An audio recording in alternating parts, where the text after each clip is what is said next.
In a few hours, the man accused of kidnapping and sexually assaulting a woman in Palm City is scheduled to make his first court appearance. Thanks for being here at 6 a.m. I'm Eric Connard. And I'm Nettie Rampur. Police say the woman managed to escape this home from the South Bay where she was being held captive. CBS 8's Dana Marie McNichol joining us live outside the Hall of Justice with the latest on the investigation. And what did police find inside that home, Dana Marie? Well, good morning, Eric and Netta. This is absolutely disturbing and shocking. A 43-year-old woman told police that she only knew the man for about a week before she was kidnapped at gunpoint. Now, we know that it was in Palm City on the address in the corner of Saturn Boulevard and Palm Avenue. She also told police that she had flagged down a driver to help her call police and get to safety. Now, the woman said she was held captive for 24 hours and sexually assaulted. And then on top of all of that, police found a dead body of an unidentified woman who was also inside the home. The man responsible for all of this, 44-year-old Rafael Banda. We looked into Banda's criminal history and we found background checks that show more than 20 arrests with some bonds set at more than $1 million. Now, it is unclear what these charges were for and if he was convicted, but Banda's bail was set for $130,000. Police say this is an ongoing investigation and it's unclear how the woman inside the home died. We spoke to neighbors of Banda who couldn't believe this happened around them.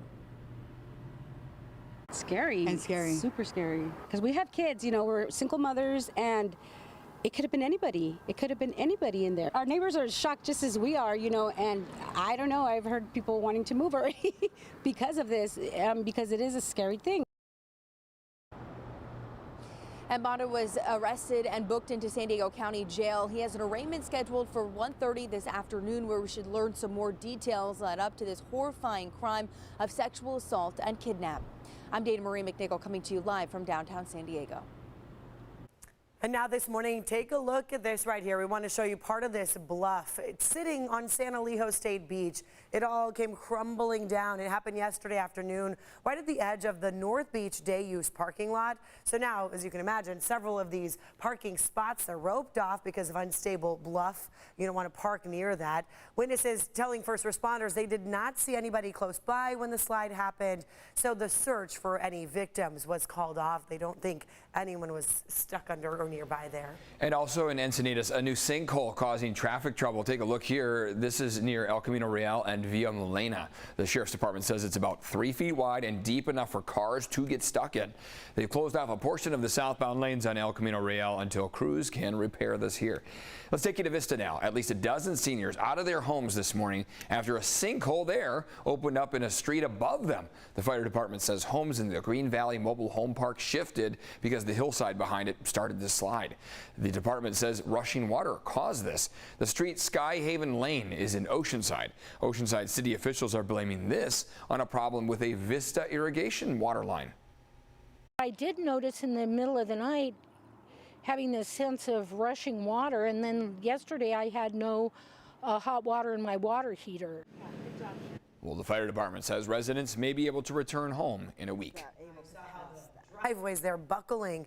And now we want to tell you about this here. A whale sadly has died after washing ashore in Carlsbad. So this all happened yesterday afternoon. Look at this big effort of a huge group of people coming together to help SeaWorld personnel carry the pygmy sperm whale up these rocks to a waiting transport vehicle.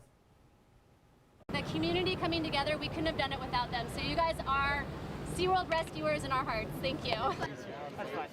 She'll make it when she makes it. Yeah, that was a SeaWorld rescuer thanking everybody for the help before the whale died during transport. SeaWorld saying the whale was an adult, maybe 20 years old. It was 9 to 10 feet long. It weighed 600 to 900 pounds, so certainly needing a lot of people to help lift the whale. The tide was really high yesterday, and that area where the whale washed ashore, you see in the video, it was really rocky, some big boulders they had to climb over. Still not clear how the whale died. There were no obvious signs of trauma. Now, the biggest threats, according to marine life experts, are whales get tangled in fishing gear or even trash in the ocean, or many get hit by boats. The whale will undergo a necropsy at the Southwest Fisheries Science Center. This morning, Mayor Todd Gloria is supporting a proposal that would permanently ban tents 24 hours a day on sidewalks and parks. It would expand on the city's existing encroachment laws. In order for the ban to apply here, shelter options have to be available unless the encampments are a risk to health and safety. The proposal will be introduced to City Council next month. Meantime, Governor Gavin Newsom will be in San Diego on Sunday to discuss new homeless initiatives. And we're going to take a closer look at that here in just a few minutes.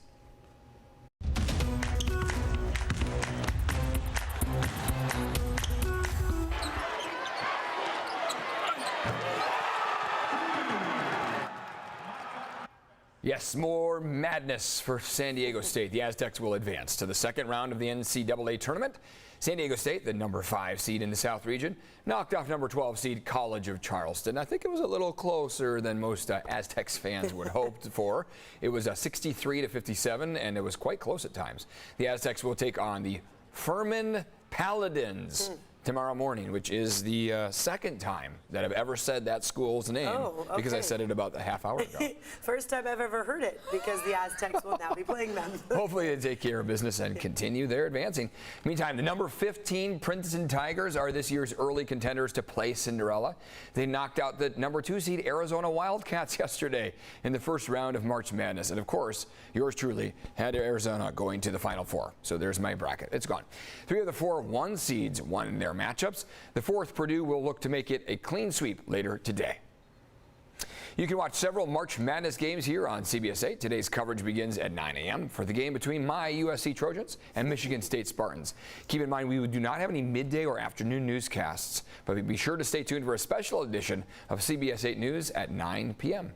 And now to the women's NCAA tournament. That starts today. South Carolina looking for a back-to-back championship this year. They're going in as the favorites, having gone undefeated all season. Meantime, the San Diego State women's basketball team getting ready to host the first round of the Women's National Invitation Tournament. That starts today. They're taking on UC Irvine, so that'll be at 6 p.m. Student tickets are free. General admission tickets still available on Ticketmaster. Whichever team wins tonight will then play the winner of the Long Beach State versus UC San Diego game. So go Aztecs all around, but also UC San Diego. That's a tough one when you have a couple local teams. I was just going to say, yeah, there could be a house divided. There could go be San Diego. Yeah, go San Diego County sports. Yes, exactly. All of the greater Southern California sports, right? I know, and people from San Diego, you know, everyone knows someone in Orange County, Irvine, LA, yeah, exactly. or has lived there. We all know, so it can be conflicting. So, Totally. hey.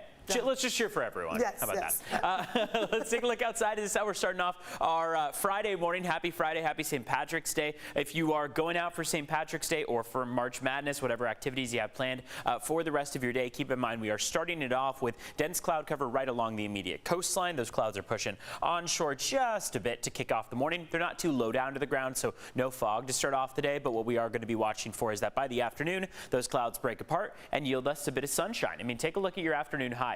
While we are not exactly warm out there, we're not making it to the 70s today, there is the chance that tomorrow inland we could make it to the low 70s. So some of our models, this is erring on the side of caution, peak at 60 degrees along the coast. Others push us to about 63, 64 degrees even along the coast. Regardless, the warmest we are expected to get along the coast or inland is the mid 60s. The change that we see in the forecast for tomorrow is that weak ridge of high pressure continues to build and could bring us some low 70s possibly for our inland valleys by tomorrow afternoon. So let's take a look at your weekend forecast, this ridge of high pressure that's building out there. 64 for tomorrow, low 70s possible, but otherwise upper 60s inland. And then Sunday will drop by a degree or two, but still hold on to a bit of the sunshine out there before we usher in this next atmospheric river. This atmospheric river is going to arrive into Monday. Monday night is specifically where it hits San Diego County, and then the bulk of that rain is going to come down on Tuesday before breaking apart by Wednesday. Let's take a look at traffic and how things are shaping up on the roads out there. So far, we are still seeing pretty casual conditions out there. We don't have any major crashes to start off the morning, but of course, you can always head to our website, cbs8.com/traffic. It's got the latest. Back to you.